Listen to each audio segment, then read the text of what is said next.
episode 3 today. I shouldn't bring an umbrella to a brainstorm with Lisa. We chose that Ted Lasso quote because Lisa has probably been in more brainstorm sessions than any person on Earth. Would you say that's correct? Oh, yeah, that's accurate. Right? I mean, yeah. And this was like personal to us on a whole nother level, just because she really paved the way for, women in the workforce with epilepsy, having uncontrolled seizures, inventing the sports bra, no biggie, which she thought was going to be a side hustle at the beginning. And obviously it turned into something else. And I think all of us women want to thank her for that alone. But I mean, in 1977, by the way. Yeah. Total different background. Title IX didn't pass until 73, but I take the sports bra for granted. Yeah. Like, I didn't. I thought it'd been around for longer. Well, yeah. And it's just something you throw on, when you need to. And then you're like, oh, someone had to invent this. Yeah. Mm-hmm. And it was Lisa. And she's cool as hell. Yeah, oh my God. She is so awesome. And we kind of nerded out talking to her, being like, oh my gosh. A little bit. You made us doing something like this just, possible. You made it, and you make it, you're showing us that it is something that is attainable, and she is beyond humble when she tells her story as well, which is just so fun to watch. Yeah, totally. And just tackling all these different spheres, Mm-hmm. And I know we talk about it in the episode too, but come on, she invents the sports bra, she was a secretary at one point. Before that, she was a part of the Epilepsy Foundation of America. She was on the board. She has done all of these things and helped invent another. You'll hear it in the episode. I'm not going to just regurgitate all the shit time she when did. But social norms were different for women. Yes. And she is just, oh my God. I think the best compliment you ever gave me, Lexi, was when you said, I feel like that's you when you're older. And I was like, yes, thank you. It is. Lisa. The second Lisa showed up with glitter strands in her hair, I looked at Landis and I was like, is this you in a future life? Or this summer. I would really, I feel like glitter strands are calling me this summer. So I could see it. I'll be sad if it doesn't happen. So that's what we're doing after this. Okay, done. But you guys, thank you so much for tuning in. If you're on YouTube, we ask that you please subscribe, or even if you're not on YouTube, please subscribe. That's the kind of stuff that if you like what we're doing and you want to see more of it, the more people that subscribe, the more people that like our episodes, send it to anyone who you think might be interested. Pass it along. Any listen will help. So. Yeah, totally. And we're on all streaming services. Subscribe to our newsletter, which is at whatthefpodcast.com. We're also on Instagram because we're cool. I don't know. That's just an old person thing to say. I'm clearly the older one of the group. And also, we couldn't begin our episode without thanking our sponsors. We really want to give a huge shout out to SK Life Science and Neurelis. You guys are awesome. We appreciate you. We appreciate you for believing in us and making more of these conversations happen. Yeah. So you guys us to share Lisa's story. Yeah, absolutely. And you guys, so we really hope you enjoy it. And stay tuned to listen. Right, I forgot. Oh, no. At the end, we feature an epilepsy fave of the week. And that's a person or a business who has not paid us, not sent us a dime, but it's someone living with epilepsy that wants to put something out there in the world about it. And we also have an epilepsy follower of the week. And that could be you if you DM us on Insta. You guys, hopefully you enjoy this episode as much as we did. I'm pretty sure you will, though. Hey guys, welcome to What the F. We are so excited about our guest today because she is the ultimate badass and inspiration. When we were first introduced to you, it was, this is the inventor of the sports bra, and we're like, holy shit, that's so cool. That's the only kind of bra I wear. Yeah, I'm wearing one on today in honor of you. Before we met, I thought that it was going to be this like, you're going to be this like, you know, like crazy marathoner, an Ironman runner, and all, you know, all this stuff. And like, you encompass so much more than the sports bra, which was an amazing invention. So Lisa Lindahl, who's here with us today, is the inventor of the sports bra, as I mentioned, in 1977. I still can't believe it took that long for it to happen, but thank you. And the originals are in the Smithsonian and the New York Met. No big deal. Lisa was inducted into the National Inventors Hall of Fame in 2022. She's also the inventor of the Belize Compressor Comfort Bra, which helps breast cancer patients overcome pain with breast surgery, which, you know, thank you for that. She's the author of 2 books, Beauty is Action and Unleash the Girls. Links to purchase them will be on this episode page. She was the senior vice president on the board of directors at the Epilepsy Foundation of America and the first person with epilepsy, correct? That's my understanding. That's my understanding. Yeah. Oh, wow. I mean, what? And while on the board, she created the Women in Epilepsy Health Initiative, which provided and encouraged researchers opportunity to study gender differences in epilepsy, which is a huge thing. Like, we know that, I feel like now it's almost, I don't want to say common knowledge, but like, you know, if you, around your period, you're like, okay, I'm gearing up for some seizures too, you know? Yep. And was an educator at 2 colleges teaching business. And she is still currently an artist, and her work is just as diverse as Lisa is, and just as truly, your breadth of work is so impressive. And obviously we'll have the links to all the things just mentioned on the podcast page. And Lisa, thank you so much for being here.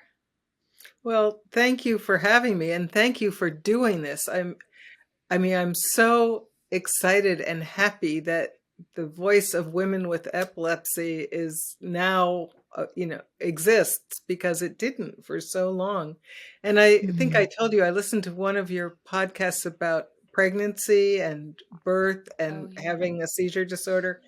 And it brought me to tears, literally, because that would have been so important for me back when I was thinking about all that stuff. And nobody talked about it. They didn't know. I mean, they literally did not know. The neurologist sure as heck didn't know. And the OBGYN person just, you'll be all right, dear, you know. Yeah. Right. Yeah. Here, go see a specialist. And I'm like, wait, but I have a million more questions. So thank you. So all this is by way of saying, you rock. Oh, thank you. Man. Oh. Hold that moment forever. Oh gosh. Well, we're just trying to do our little part here, but I mean, you paved the way so people like us could do it. Absolutely. And I mean, just hearing your story is just truly outstanding. I did not know until we were initially introduced, and now, I mean, you are just like up there for me. 100%. And on top of it, you have glitter in your hair, so I love that too. Oh my God. As I just went over, there's so much you have done. And today we kind of want to starting off our conversation just with being a working woman and your experience with that, because it started before you invented the sports bra. It's my understanding you were diagnosed very young, correct? Yes, I've had epilepsy now for 70 years. Wow. So, I think the important thing to say is that I was the youngest of 4, and in my family, there were no expectations for me growing up. I didn't realize it at the time, but not entirely. But as I grew, I realized, they were just hoping that someone would marry me and take care of me. I went to a junior college and I went to secretarial school because my mother was afraid that I would have to earn my own living, God forbid, and I could type, and take shorthand. because that was back in the days. I mean, it's important to say that that was back in the days when it was expected that women would be successful if they married and had a family and took care of their husbands. And if they had to work, they were going to be a nurse, a teacher, there weren't high expectations. I mean, epilepsy is what I call an invisible chronic illness because people can't identify that there's something wrong with you right off the bat until all of a sudden you fall down and start convulsing, and then they're afraid and shocked and surprised. And anyway, so when I actually think that epilepsy has been a good teacher for me, because everybody has obstacles or things they perceive as challenges and obstacles. And so this advice is really universal, which is, I couldn't drive a car. I was made fun of by other sixth graders. And I took that as a lesson because there are so many things I wasn't allowed to do or couldn't do like others did. It turned me into a creative problem solver. Now, I can say that now because I'm looking back and realizing that, okay, so I'll have to walk there. That's really beautiful, though. That is a beautiful sentiment that this obstacle turned you into a creative problem solver. I thought of myself growing up as a writer and an artist. I hung out with the creative artsy crowd, and I never thought I would go into business really, but I had a problem that I needed to solve, and I thought, well, if I want it, I bet other women do. Also, I would need to put this in the context of the time. This was in the mid-70s when I invented the sports bra, and being active and athletic had just become important in the culture. It started with, believe it or not, John F. Kennedy. He had the Air Force exercises he was touting. And then everybody started running, and we called it jogging at the time. And and at the same time, things were changing in the 70s. The old rules were going away, and, it's actually referred to now as second wave feminism. And we were having to make up our own rules and figure out our own lives. And for someone with epilepsy, the number one non-medical problem is underemployment and unemployment. And so I was just trying to figure out what I could do. And I thought that this bra that I was making would be a nice little mail order business on the side so that I could live at home. I had just gone back to school, and I thought, oh, this is something I can manage. I can make a little money and go to school and and I don't have to try and get to an office somewhere and operate under other people's rules and regs. I can relate to that. I think Lexi can too. Yep. That's kind of our personal hell on earth. Yeah. Yeah. And also, why we're here. It's Now we're able to recover from seizures and take the time we need. And I mean, I'm assuming that's kind of what you felt too when you were there. I mean, you have a seizure and then it's just like, well, got to go back to the office. Or there was there was no ADA. So it was, and also the thing to say is I had no idea that, when I invented the sports bra, I patented it and started a business to manufacture and sell them. And I never done anything like that before. Luckily, I had two very helpful partners. Always ask for help, which is really hard.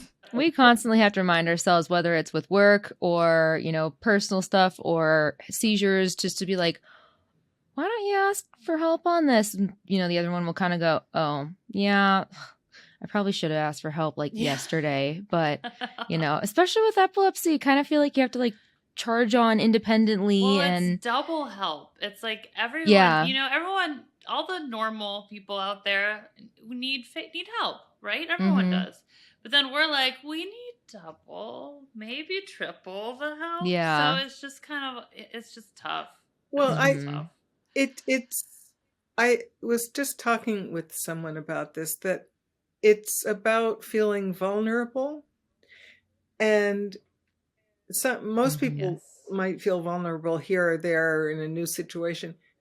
But when you have a chronic illness that could kill you, every day you're vulnerable. Really, you are vulnerable. You're living with a constant threat. So that's why more help is needed. But asking for help, I think the issue behind it is, who wants to feel like you're a burden? Who wants to feel like a burden? Totally. So if help is not offered, it's like, excuse me, I can't drive today. Yes, absolutely. So learning to accept that and live with that, well, for me, it's been a lifelong learning process. Oh, yeah. We talk about that too, how it's not just like one day you accept it and then, okay, now I've accepted it forever. It's like a constant,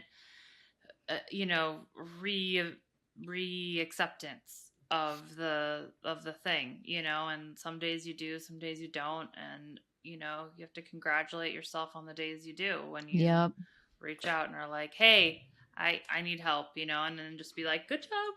Good job. Right. I know. Some days I'll feel like, oh yeah, I can totally ask for help on stuff. I'm on top of it. And then other days I'm like, ooh, Lexi, you just took several steps back. Come on. Okay. Get yourself back to where you were. You can ask for help again, but you totally feel like a burden very often. And, you have to have constant reminders that you're not. Yeah. And that people want to help. And surround yourself with people that want to help. Yes. Because some people don't. That's some too true. Surround yourself with the right people. Yeah. Right. That's true. Some people don't.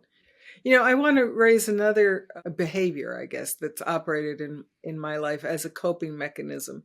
And that's what I call, and a lot of people aren't going to like this, that's what I call constructive denial.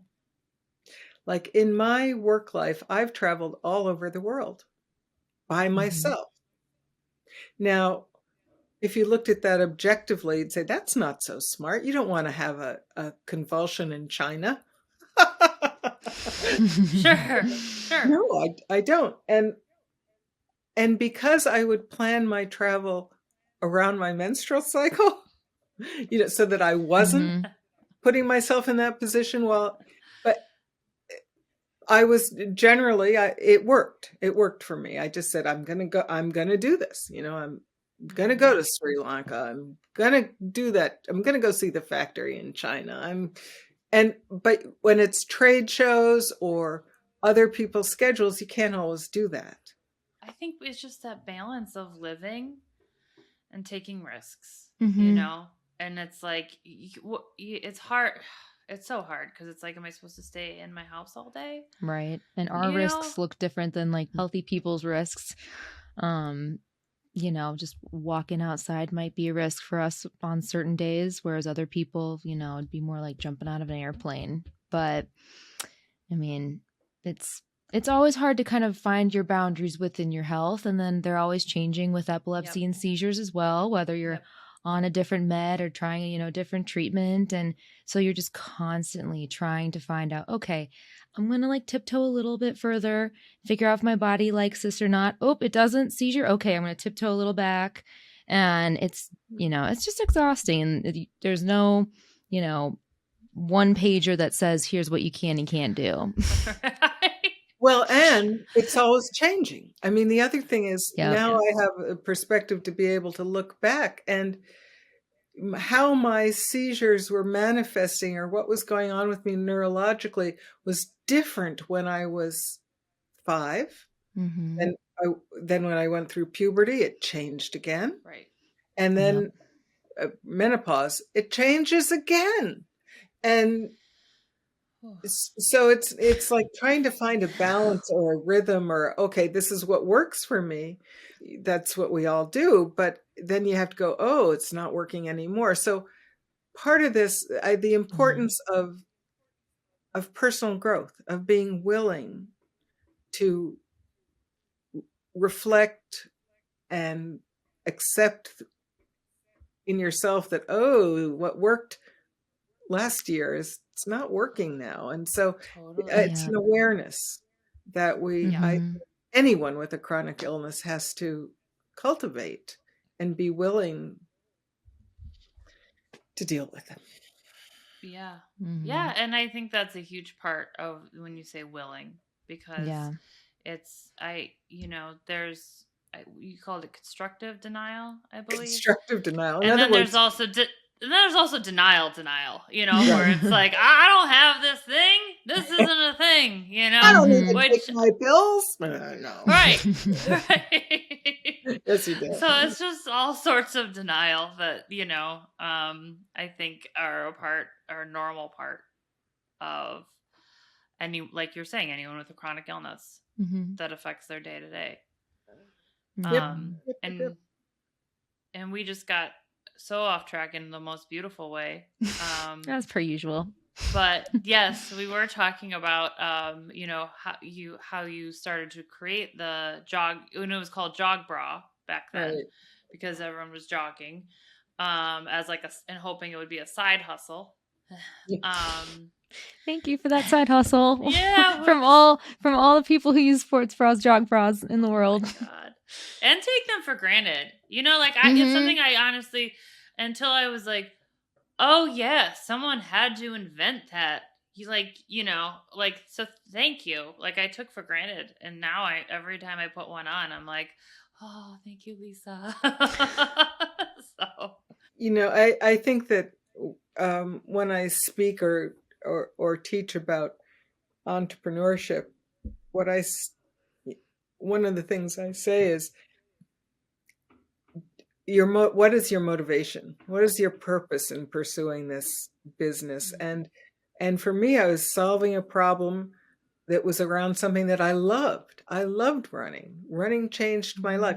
I was not motivated by, oh, I'm going to make money here. I mean, no. It'd be nice if I made some, but that was not the motivation. I'm curious. You say you love running. And so that was your biggest motivator. What was what was your relationship with running like? I'm just, Well, I think it's, just like you were saying in the beginning, you were expecting to meet me and I'd be some big jock. Well, I was never a jock. I used to skip gym classes, whenever I could. And in my life, I loved the ocean. I love swimming in the ocean. I like to body surf. I like to climb trees, but organized sports or competition just didn't do anything for me. And it wasn't until I was in my mid-20s and I started to gain weight because I had a very sedentary secretarial job and I was back in school sitting and studying. So, and a friend said, well, if you just jog 1.25 miles 3 times a week, that'll get you fit again. And I went, really? I can do that. And also, I could just go out my front door.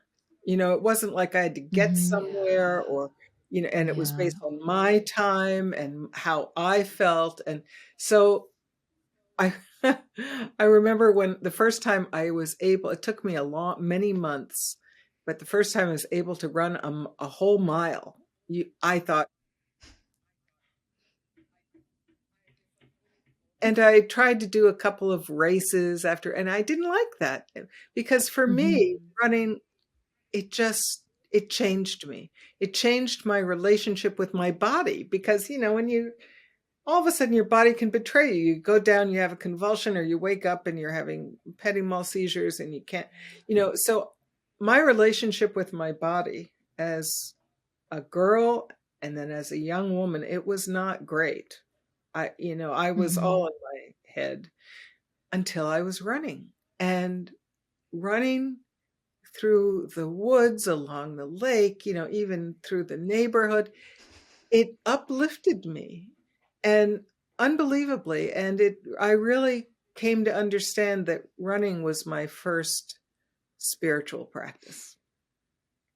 It really. I was going to say Landis is going to cry. Yeah, because I am on the same boat. I'm also PMSing. Oh, don't have a seizure on us. Yeah, no. So I'm crying at everything, but this, Lisa, really hits home. Like I love that it's a spiritual practice. Like I always say, it refreshes my soul to run. And I had running taken away from me for a few years after my brain surgery and after my epilepsy diagnosis. It just wasn't, I was having 3 to 4 seizures a week, just wasn't a possibility. So now I'm able to go for a run. I am a maniac out there because I'm like, and I'm literally smiling and running like a crazy lady. And I just do not care what anyone else thinks, because who cares? But it's just like this beauty. And I'm very lucky. I live in Chicago, and so I can run and look at the lake while I run, and it's like you said, just this very spiritual, life affirming experience. And so yeah, you're I feel like that really hit home. Yeah, totally relate. I definitely get that through walking around a lake near me and hiking out here in Colorado. And it just, you have those moments of peace, and just you're in a beautiful setting, and nothing gives me a high quite like that, and just feels like you can go just reset. And there's no better medicine. It is medicine. It is literally very natural medicine. You're engaging in the beauty of the world and your body, and nothing beats that.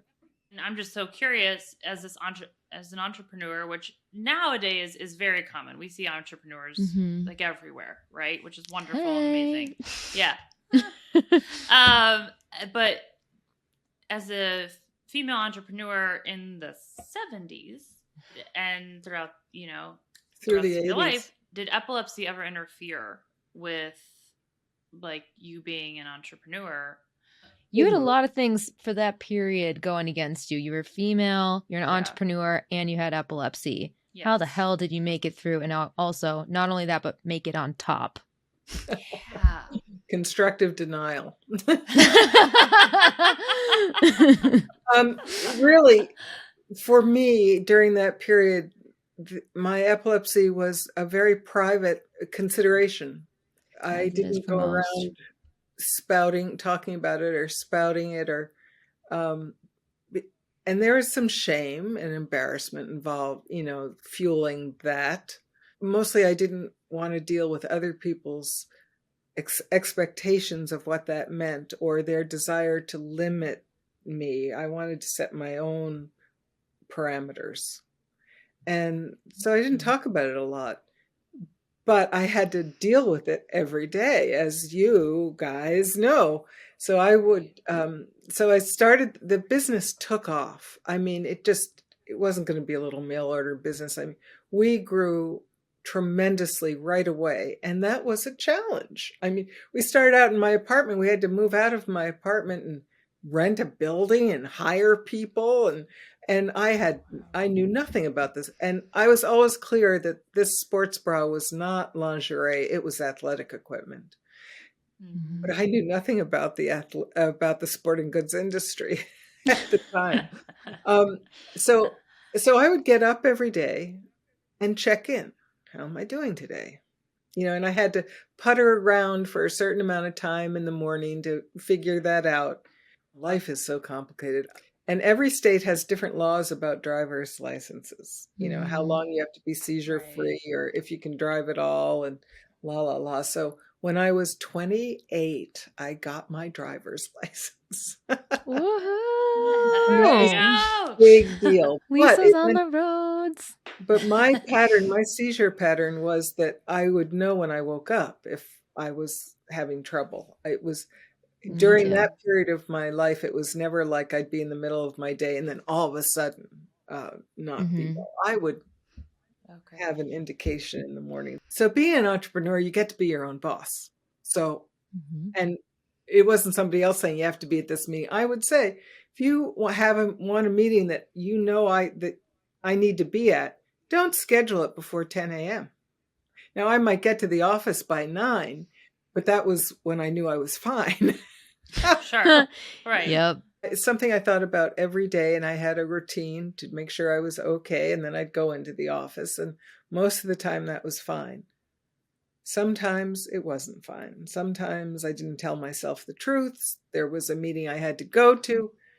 I mean, one particular time, I don't know, this was later, once we had become very successful. We're a multi-million-dollar around the world kind of business, which back in the 80s, that was a really big deal. Yeah. Even now, I mean, come deal on, give now. yourself a little credit. But I had a meeting in New York City, and we were in Vermont. This was a really important meeting with a very big other corporation, and I got up in the morning and I knew I wasn't 100%, but I thought it would, because it could clear up, it could go one way or the other. You never knew. So I went and I got on the plane, flew to New York City, got out of the plane. I still was not well, and I knew it. I got in a cab and gave them the address of where I needed to go. And I woke up in Bellevue Hospital post-convulsion. So, but this is a great story because here I was in the back of a taxi in New York City. And I remember thinking when I was starting to do what I call Fritz, like, I have to look at this guy. I have to know who this is that's driving me. I have to remember his name, and it was some foreign name and I couldn't remember it at all. So I wake up in the hospital on a gurney in a hallway. And what wakes me up is someone's pulling down my skirt because I was dressed for business. I was in pantyhose and a suit, and I had a briefcase with me. And, I immediately checked all my stuff. This taxi driver didn't even take the cost of the cab out of my wallet. He delivered me to the hospital when he looked probably in his rearview mirror and saw, uh-oh, she's in trouble. So he took me to the hospital, got me in there, and then disappeared. I mean, people are so good. In all the seizures I've had in public places, no one has ever done me harm. In airports, they don't. My wallet's still in my purse when I wake up. It's people, it's strangers on the street cradling my head with their coats. Wow. People are really, really good. So the original question was being in business and being a woman with epilepsy. And really, I just acted like I was fine all the time. And most of the time I was fine. And when it got in the way, and I would get up and go back to work. One of the convulsions I had early on in the jog bra business was at a trade show where we just started and we were hiring sales reps, and I was just even learning what that meant. The sales reps back then, they were all men. In sporting goods, they were all men. So there's a group of guys we were meeting with on a mezzanine in the trade show, so, these big places with concrete floors. And I knew I wasn't well, but once again, this meeting was so important, yada, yada. And in front of all these guys, I went down. I had a grand mal tonic-clonic convulsion. And you just have to power through it. It happened. When it was over, I got up and said, sorry. And my partner. You got up? Yeah. I mean, like on your own? No, I mean, there are people there and, Okay. So once. Sorry, I'm just picturing you just like popping back up. Sorry, guys. No, Uh, no, no. I was very I never groggy but yeah. nobody else knew that, so I sit there and I'm letting my partner finishes the meeting, and does the whole spiel that of course I thought I Sure. should be doing, and life it goes on. It does. I didn't realize this until you just said it. And I've said this a million times, but isn't it so weird that whenever we have a seizure with other people, we just like our first thing is to say, I'm sorry? Yeah, what is that? I mean, Yeah, I do just that. so You're true. right. What is that about? I don't know. I mean, Did you do I that also? 110% do it for sure. Yeah. I'm sorry. I did that with Lexi a few weeks ago. We were supposed to have a recording, and I had a seizure right before it. And Lexi called me. I was like, "I'm so sorry." She's like, "You're fine." It's okay. No, like, no, I'm apologizing to this one too. Not even someone who like doesn't get epilepsy. I'm apologizing to her. Like, girl, come on. Yeah, it's just it is. It's so weird that we have the need to say I'm sorry, even though we were just the ones that had some shitty happen. But that's just the stigma behind epilepsy. It's just, I'm sorry you had to witness this. I'm sorry that this happened. Like, I mean, it shouldn't be like that, but it is. Well, and it is very frightening. Kind of feeling the burden. Mm-hmm. Yeah, the burden, right. And it is very frightening for onlookers. I mean, I think part of the stigma about epilepsy comes from the fact that we can be speaking with someone and as far as they know, everything's fine. And then all of a sudden you go down in this really unattractive, scary thing if you're having tonic-clonic grand mal seizures. And so people are frightened and understandably so and shocked and in some cases feel betrayed. Like, why? So that I think is part of why we say, I'm sorry you had to witness that. But I think it's also why the stigma gets attached because people don't know when it's going to happen. And I know, and just like us. Right. And so I think that it scares them and people tend to stay away from what frightens them. Yep. Totally. Which is why then we, sometimes hide it or don't talk about it, and I think that's been a huge part of the stigma, attached to it is like, well, I don't want to scare this person off. Right. Like, tell them when I was dating, when do you tell some guy that's shown interest in you and you're interested in him? When do you disclose? When do you say, oh, right? That took me years to figure out. That question is now I just do it on the first date. I feel like it's the question though, right? It's like, when do you tell them? And Lexi and I have both kind of we've been through this together. We're pros at it now as well. Yeah. And we're just like, first date. Yeah. Because sometimes it comes up before, especially because this is what we do. And so now at the podcast, it comes up way before and they've listened to episodes before they've met us. And I'm like, oh my God, I don't know how I feel about this, but whatever. You can get to know everything about me and then meet me. It's a good feeler. Yeah. If they still want to go on the first date, then I'm like, all right, good. Yeah. But yeah, no, I've always, I mean, it took me years, but then I would often, before the podcast and I mean, the last decade or so, when I didn't have a job, that was kind of my in. It was something I was also really insecure about. But I would just say, here's the reason why I don't have a job. It's because I have epilepsy. I'd explain it a little. I'd ask them, if they had questions and, if they, were like a deer in the headlights and that was something that made them uncomfortable. I said, okay, there's the door. It's all right. I understand. Not everyone can handle it. But, if they can, then I'm like, all right, if you ever have questions, you just ask me and I would be more than happy to tell you. So, yeah. And there are some gems out there that can handle it.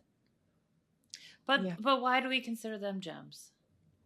I don't even know. Yeah, that's a good point.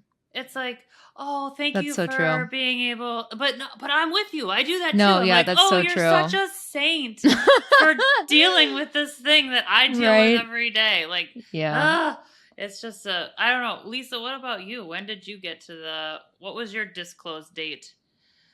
when you were dating? Do you remember?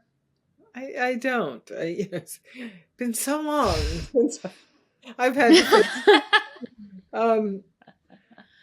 But it's not just about dates with men. It's people. It's friends. It's new coworkers. It's anyone that's going to be in your sphere. So at this point, I mean, I just say it sooner rather than later, and also because I feel so strongly about educating people about what epilepsy is and how diverse it is. And I mean, here are three of us, and our experience, how we experience epilepsy for each one of us is different. The medication that works it's not one med that works for everybody. No, you spend years. Right. And I'm fond of saying I'm very lucky because I was diagnosed so young. I don't know anything different. When someone like you guys, you've lived normally, without having to deal with this for many years before it occurs. And it takes years for the families to come to grips and really understanding, and years to figure out what medication is going to work. And so when talking to others about it, it's really educational to say, there are many different types of seizures. There's all different types of medicine. There's, no two patients will have the same experience or really. So, so I've gotten to the point now where I'm passionate about educating others. And I was able to let go of my feeling self-conscious about it, because actually that's a great way to talk about how I felt for many years, self-conscious. Yeah. So I would be a little quieter and appear shyer and. I was just telling someone yesterday about how I used to be a lot more shy growing up, and now I'm, anyone who knows me would probably say I'm a little more outgoing. But just and a they little. and they said, what was the transition between here and there? And honestly, that's one of the, it always pisses me off a little bit saying this, but whatever. One of the blessings that epilepsy has given me is that learning how to own it, learning how to advocate for myself, whether it was, often, I was advocating in doctor's appointments and really trying to get the care I wanted and tell them, hey, these side effects are affecting my life. I can't deal with them. Let's try something new. And then, also really just sticking up for myself within friends and personal and family life and just saying, hey, if you're in my life, you need to support me on this because I can't have people in it who are not going to be, my front runners. So, and now, I walk into to a point, love walking into neuro appointments because I'm like, all right, I know what I want. I know what I'm going to get. And if you can help me do it, that's great. But, I'm not going to be a, shrinking violet anymore in those appointments. So I definitely credit my epilepsy to helping me be way more outgoing than I was 12 years ago. Lexi, did I hear you say that you hate to say or don't like saying this blessing from epilepsy? Did you say that? Sometimes I get a weird vibe from it. Yeah, I know that it's given me great things, but it's also this thing that I also semi-love and hate at the same time. Obviously would love a life without epilepsy, but I know I would not be where I am now, and I would not be as self-aware of myself as I am right now. And I would potentially not be, as good at self-care and stuff like that. I feel like we as a community kind of have to learn a lot of these things earlier in life that most people don't learn till later. So that I do love epilepsy for that reason, for sure. And you learn who's going to stick around. It's a teacher. Like I said earlier, everybody has something, but this is a really strong teacher. In my book, Unleash the Girls, there's a whole chapter in it. It's whose title is Epilepsy, My Lifelong Partner, because I love that. Really, it's always with me. The husbands come and go.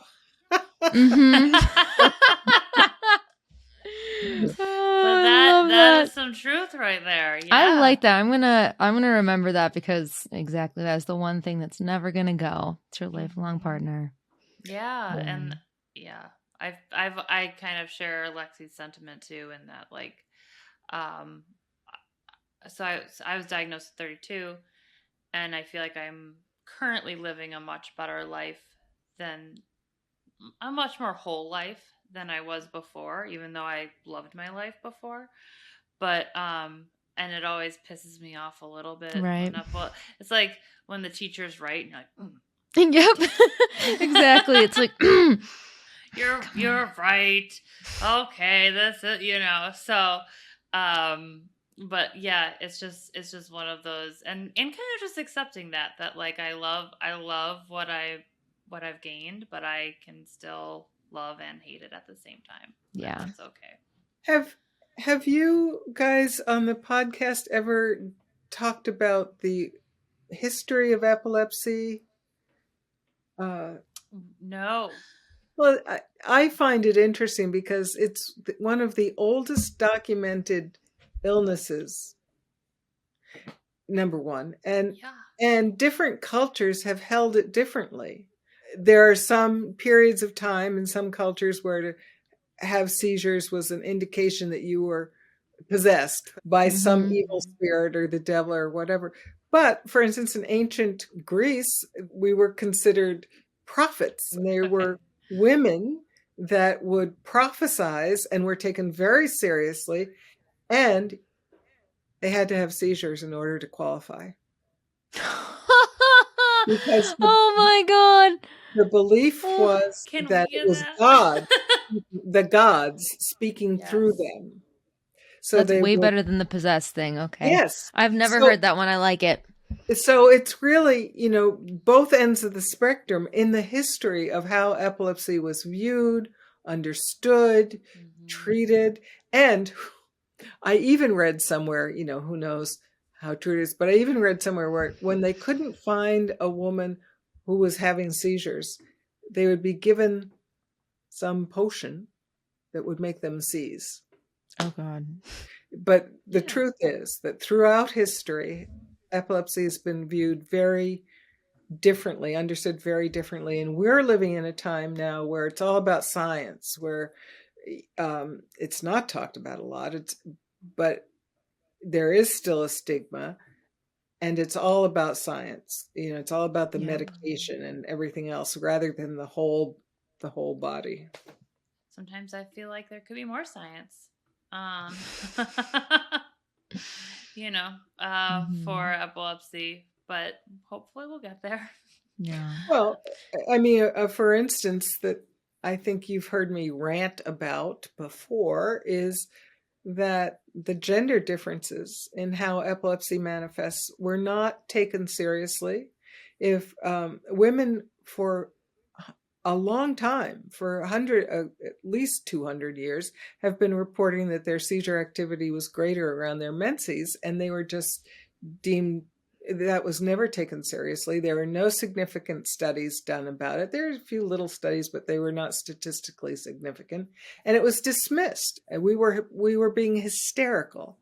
And it wasn't until recent times, we're talking this century, that it began to be understood that there are gender differences in how epilepsy manifests due to the hormonal aspects, differences.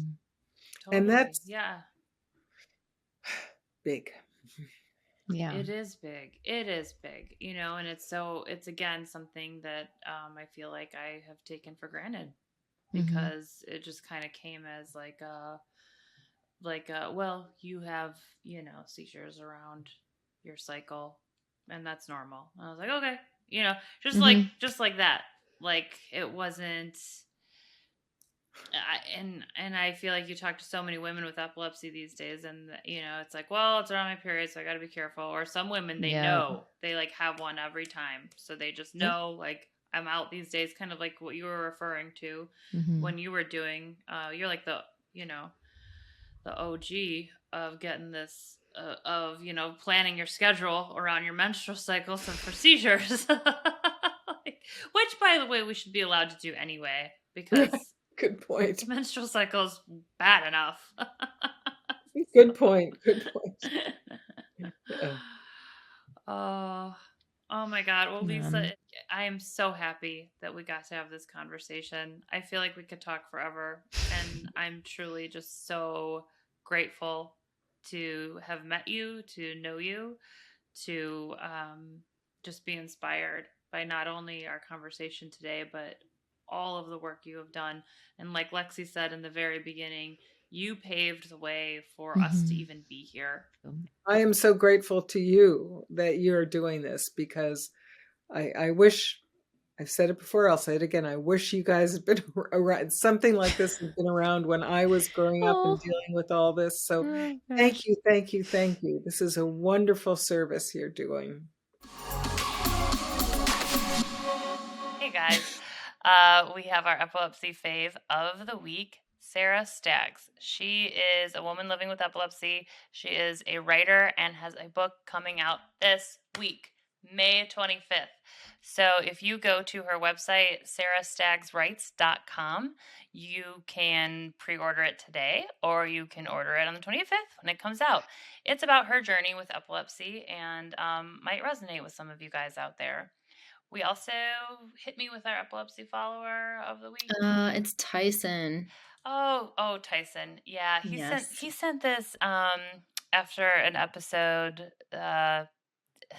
Yeah, where we talked about me getting dragged out of the shower naked. Yeah. Okay. I was like, are we saying it? I don't know. No. Yeah. Oh yeah, we talk about it. Yes. Yeah. So he was like, really great episode, accepting something you never saw. Whoa. That was our response too. Also, my college roommate repeatedly pulled me out of the shower. God bless him.